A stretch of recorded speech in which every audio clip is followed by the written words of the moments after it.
机长们、军迷们，随着消息的增多，线索的增多，此次印度空难的真相离我们越来越近。凭借多年的模拟飞行经验，我尝试为大家理一理思路，看看能不能离真相更近一步。首先，我认为最重要的一条线索就是大家看到的，飞机在整个起飞失速到坠毁的过程中，起落架一直没有收起。而我们知道，收起落架这个动作，几乎就是飞机达到抬轮速度，抬头离地后紧接着就要做的动作，目的是减小阻力，让飞机速度尽快提升，从而增加升力。因为动作的连贯性，一般客机收轮时的高度大约在200英尺左右。而最新消息称，管制员听到机组的紧急呼叫时，看到的飞机高度是625英尺。显然，在200英尺就要开始的动作，一直到最后也没完成。这里面有2种原因：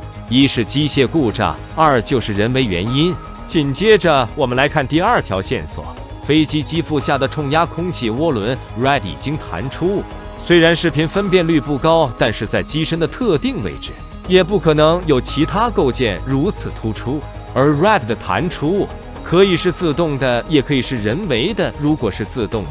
那可以肯定的就是飞机双发失效，这也是 RAD 自动弹出的首要条件。人为操作的可能很小，因为这个按钮是有盖板保护的，不会因为误触而弹出。同时，我们知道飞机双发失效后，全机断电液压失效，此时起落架是无法收起的。等到 RAD 提供稳定电源与液压后，飞机已经失速下坠。如果此时飞机高度较高，还是可以靠 RAD 提供基本的电力与操控。不幸的是，飞机刚好处在离地爬升阶段，高度较低，速度较慢。此时双发失效，不管是谁来驾驶，都已无力回天了。最后，我们再用排除法将其他几种可能排除。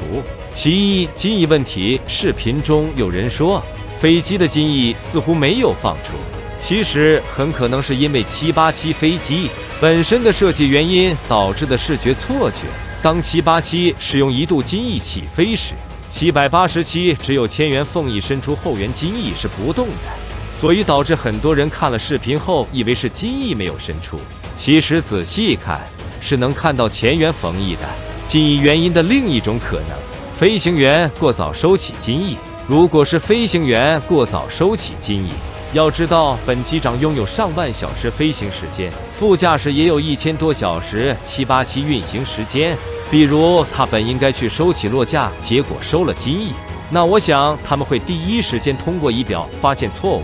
同时他会激活最大复飞油门，收起起落架，提升速度，获得升力。而我们在视频中看到的是飞机始终保持弓角，并且起落架没有及时收起。